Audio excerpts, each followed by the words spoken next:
միջազգային լեգիտիմություն ասածը շատ պայմանական է։ Տարբեր փուլերում այդ լեգիտիմությունը տարբեր կերպ է արտահայտվել։ Եղել է նաև մի պահ, երբ որ այո, միջազգային հանրության ներկայացուցիչները Մինսկի խմբում փորձել են պարտադրել Իլհամ Ալիևին, նույնիսկ ճանաչել Արցախի անկախությունը։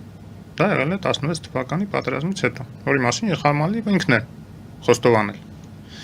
Եթե միջազգային հանրության Նիկոլ Փաշինյանի ասած լեգիտիմությունը այդքան հստակ էր եւ դա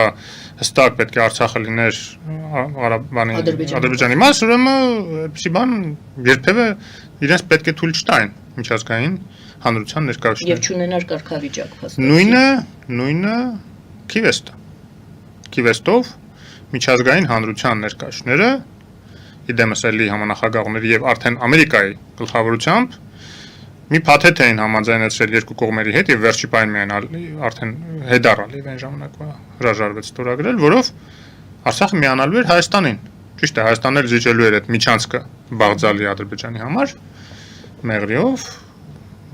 կոնկրետ ճանապարհը, ոչ թե Մեղրի շրջանը, ոնց որ Մեղրի տարբերակով էր նախատեսել սկզբից Ռոբերտ Քոչարյանը եւ 99 թվականի հոկտեմբերի 27-ից հետո դա փոխվեց, բայց ամենայն դեպս դա մի քիչ պայմանական բան է, այդ միջազգային լեգիտիմությունը, որպես այնպես չի, որ ինքնորոշման իրավունքը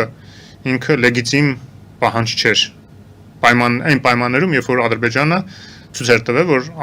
ամեն կերպ փորձելու է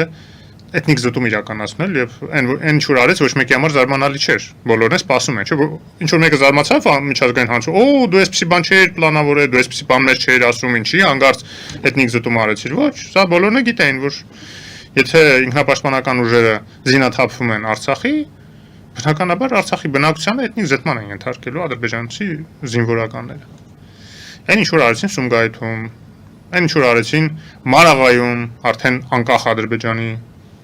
ժամանակա։ Հիմա հարցը ուրիշ տեղ է, մի քիչ ես չէի ուզենա, ես հասկանում եմ, հա, երկրի ղեկավարը ինքը կարող է այդ ուղղությամբ ինչ որ նարատիվներ ձևավորել, որ նաև այսօր Ադրբեջանի հետ բանակցություններում ավելի ընկալելի դիրքերից հանդես գա եւ այլն։ Ես ավելի ազատ եմ խոսելու այն ինչ որ մտածում եմ։ Իսկ ես մտածում եմ, որ մենք ուղղակի պարտվեցինք մրցակցության մեջ։ Ադրբեջանի հետ մենք 25 տարի 94 թվականից հետո մտել ենք այսպես պատերազմը չավարտված ճակերտավոր խաղաղ մրցակցության մեջ, տնտեսական մրցակցության մեջ, որը միշտ բերում է իր հետ նաև ռազմական հզորացում։ Հասկանալի էր, որ Ադրբեջանը իր նավթային ռեսուրսներով պետք է մեծ հաջողություններ ունենա տնտեսական ասպարեզում եւ դրան պետք էր հակադրել կազմակերպված արդյունավետ պետություն։ Այն ինչ որ չարեցին, այո, նախորդ երկու նախագահները, որտեվ Լևոն Տեր-Պետրոսյանը ըստ էության պատերազմի ավարտից 94 թվականի ավարտից հետո 2 տարուց հետո արդեն հրաժարական տվեց եւ իրեն դրանում մեղադրելը մի քիչ անիմաստ կլինի, չնայած կոռուպցիայի հիմքերը, ընտրակեղծարարության հիմքերը դրվեցին Լևոն Տեր-Պետրոսյանի օրոք եւ դա էլ հենց նպաստեց այն թալանի շրջանին, որը եկավ եւ ծաղկեց Ռոբերտ Քոչարյանի եւ Սերժ Սարգսյանի օրոք։ Այն ինչ որ Սերժ Սարգսյանը երեք հարցազրույց էր տվել եւ երկարաշունչ արդարացումներ, հիմնավորումներ, մանիպուլյացիաներ էր անում։ Գիտեք, հիշեցնում էր իր վաստակի մասին, երևի սպասում է, որ իրեն արդեն նստեցնելու են, հա, բանտարկելու են, դատապարտելու են իր թալանի համար եւ հիշեցնում է իր վաստակի մասին, գիտեք, ոչ մեկ չի մոռացել, այո, ինքն էլ է ունեցել վաստակ, ինչ որ Ռոբերտ Քոչարյանն էլ է ունեցել ինչ որ վաստակ Արցախյան հաղթանակների մեջ, հա, ոչ հիմնական իհարկե, մենք գիտենք ովքեր են եղել հիմնական այդ վաստակում վրա այդ բեռը, բայց ամեն դեպքում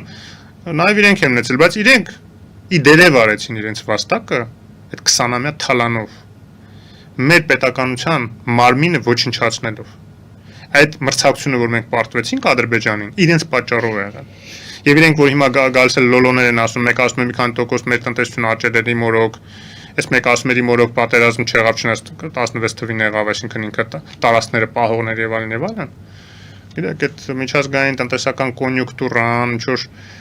փոքրիկ հաջողություններ եւ այլն մեզ բավարար չէին։ Մեզ պետք էր գոնե իրենք չթալանեին, որտեվ եթե այդ կոռուպցիան չլիներ, այո, արդյունավետ տնտեսությունը, արդյունավետ պետությունը հնարավոր էր լինելու։ Չգիտես ինչի Սերժ Սարգսյանը մեր բոլոր դժբախտությունները կապում է 18 թվականից հետ եւ հեղափոխության հետ, լրիվ հակառակն է։ Հեղափոխությունից հետ փորձ արվեց շտկել այն կործանման հետևանքները, որին բերել էր Սերժ Սարգսյանի եւ Ռոբերտ Քոչարյանի կառավարումը։ Ինքը չգիտես ինչի մոռանում է, որ հենց իր պաշտպանության նախարարությունը իր գլխավոր շտաբը զեկույց էր ներկայացրել, իրեն էր ներկայացրել, դեռ ինքն էր այն ժամանակ իշխանությունը, որտեղ ասել էր, որ մենք պատրաստ չենք պատերազմի, որ համագարկը, տնտեսությունը, պետությունը, բանակը ոչ մի բանը պատրաստ չի պատերազմի, իր կառուցած պետությունը պատրաստ չի պատերազմի։ Եվ դրա համար էր ինքը ամեն գնով փորձում զիջումների եւ այլ տարբերակով գնալ ինչ որ հարցի լուծմանը։ Ես կարծում եմ, որ եթե մենք ունենայինք այդ արդյունավետություն, ունենայինք բանակ եւ գիտեք, նույն 44 օրյա պատերազմը ցույց տվեց, որ մենք այնց չի որ հեշտ հանձնվեց Հայաստանը, Արցախը, հա, այդ 44 օր դիմադրելը նման մեծ կոալիցիային, որի թիկունքում կանգնած է Ռուսաստանը, դա նշանակում է, որ նույնիսկ այդ ծանր տնտեսական, ծանր ռազմական վատ պայմաններում ուղղակի մեր զինվորների քաջության, հայրենասիրության մեր ժողովուրդը ուրիշ որակներ ունի, էլի, փառք եւ պատիվ իրոք, բայց այդպիսի բեռ ունենալով այդ քաջությունը, հայրենասիրությունը բավարար չէր լինելու։ Դա է խնդիրը։ Ճիշտ եմ հիշում եք այդ 80-ականների զենքով էին կռվում այդ 16 թվականի Սերժ Սարգսյանի խոսքը չէր։ Հիմա ինքը ասում է, որ ինչ որ բանակի վիճակը գիտեք ինչ որ թիվ են ներկայացնում, ասում է 1000 քանի իլ եսիմ ինչ ինքնաթիռներ են եկել Հայաստան զենքով Ռուսաստանից։ Կներեք, էլի նախ սկսենք նրանից, որ դա մի քանի տասնյակ գնացքներ է, այդ ամեն մի իլի պարունակությունը մի երկու վագոնի երևի զենք զինամթեր կամ մի քանի վագոնի։ Երկրորդը ես չգիտեմ ինչ է ինքը բերել, ինչ աղբա նաև բերել, ես հիշում եմ նաև Ռոստովից ինչ աղբեր են զիբիլ բառից բուն իմաստով գնել էին, այդ կոռուպցիայի էլ նույն կոռուպցիայի հետևանքով բերել էին, լցրել էին պահեստներ, որ հետո ոչ էլ կարողացել են օգտագործել։ Եվ ինքն է, այո, ինքն է խոստովանել, որ մենք կռվել ենք դեսիմ 70-ականների, 80-ականների զենքերով։ Բա ինքը երբ է այդ խոստովանը 16 թվականին, բա ինչ էր անում միջև 16 թվական, ինքը մեկ էլ իր զույգը քաղաքական Ռոբերտ Քոչարյանը, ինչ էին անում իրանք։ Այդ ինչի մեր բանակը հասավ նրան, որ իրենց ջիպերը մեր տանկերից մեծ էին ու ավելի բազմականակ։ Այդ ո՞նց եղավ։ Հիմա մեծ խոսալ, հա, կամ ինչ է ասում է Նիկոլ Փաշինյանի բանը խանգարեց, ոչ մի թեզականություն, ոչ մի թիզական էր դարել։ Ուղղակի երեսպաշտությունը չափուսանման պետք է ունենա, էլի հեղափոխությունից անմիջապես հետո ամբողջ հանրապետական կուսակցությունը լցվել էր մեղադրելու Նիկոլ Փաշինյանին եւ հեղափոխությանը, որ նրանք հատուկ եկել են հողերը հանձնելու։ Ամբողջը լծված էր դրան։ Ամեն մի քայլ, ամեն մի փոքր ինչ որ դրական ուղերձ Նիկոլ Փաշինյանի կողմից Ադրբեջանին, որ այս հարցը օրինակ պետք է լուծվի երեք կողմերի շահերին համապատասխան եւ Ադրբեջանի եւ Հայաստանի եւ Արցախի, միանգամից աղմուկ, մի աշխարհի մեկ աղմուկ են հանում, թե տեսեք, բա որ ասում են, ինքան եկել է որ Ադրբեջանի շահերին համապատասխան է հարցը լուծի, տարածքներ ուզում ա տա։ Բա այդ չեք ասում ձեր շարմազանվներին են մնացածին, որ էս ինչ ես ասում, էս ինչի ես մղում ես մարդուն ոչ մի թիզականության դաշտ։ Թե ձեր նպատակը իշխանություններ ընդամենը, որ Թալանին նորից վերադառնաք։ Մի ամիս էլ չկարողացաք առանց Թալանի ապրել, սկսեցիք այստեղ մանիպուլյացիաներ, կեղծ մեղադրանքներ բանանել։ Հիմա տեսեք ինչ զուգահեռ կա նաև Ստեփանակերտի հետ կապված։ Նույն այդ պահով ինքը ասում է ես որ Ստեփանակերտ էի գնացել, իրեն հիշացնում են, հարց են տալիս, ինքը ասում է ես այն ժամանակ էլ էի ասում, որ եթե զիջումների չգնանք, իսկ այո, ինքը գիտեք, դեռ իր պաշտոնավարման օրոք իր դեմ MC փաթեթ էին դրել, ժամանակ Նիկոլ Փաշինյան չկար։ Որ ինքը գնացել էր Ստեփանակերտում, իշխանություններին Ղարաբաղի համոզում էր, որ պետքա զիջումներ անենք, զիջումներն է որ նա առանց ոչ մի կարգավիճակի տարածքները պետք է ազատագրված տարածքները պետք է վերադարձվեր։ Այդ էր զիջումները։ Եվ այնտեղ իրեն ասել են ոչ, չէին համաձայնվել, այդ դրա հիման վրա էլ ինքը ասել էր, հիմա որ չեք համաձայնվում, վաղը միսօր Ստեփանակերտ եք երկելու, ոնց որ հիմա Ղարս ենք երկում, Երևանում նստած։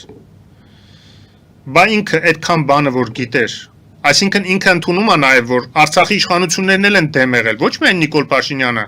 այլ նաև Արցախի իշխանությունները այդպիսի անհեթեթ փաթեթին, որ առանց ոչ մի բանի դու զիջումներ պետք է անես, ոչ կարգավիճակ, ոչ երաշխիքներ, ոչ մի բան, ուղղակի միակողմանի ինչ որ զիջումներ պետք է արվեր, ինչա թե Ադրբեջան չհարցակվի։ Իսկ խաղաղություն տարածքների դիմաց սկզբունքով։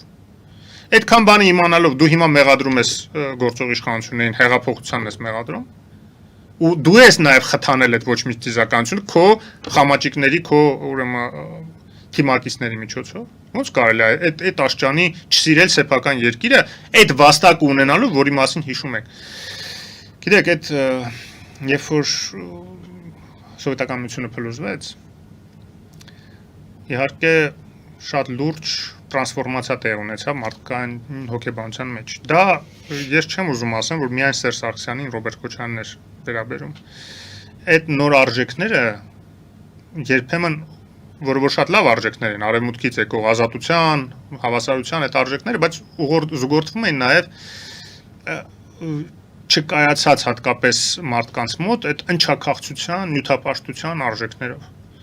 Գիտեք, արևմուտքում այո, հարստանալը ամոթ բան չէ, եւ բոլորն էլ ձգտում են հարստանալու։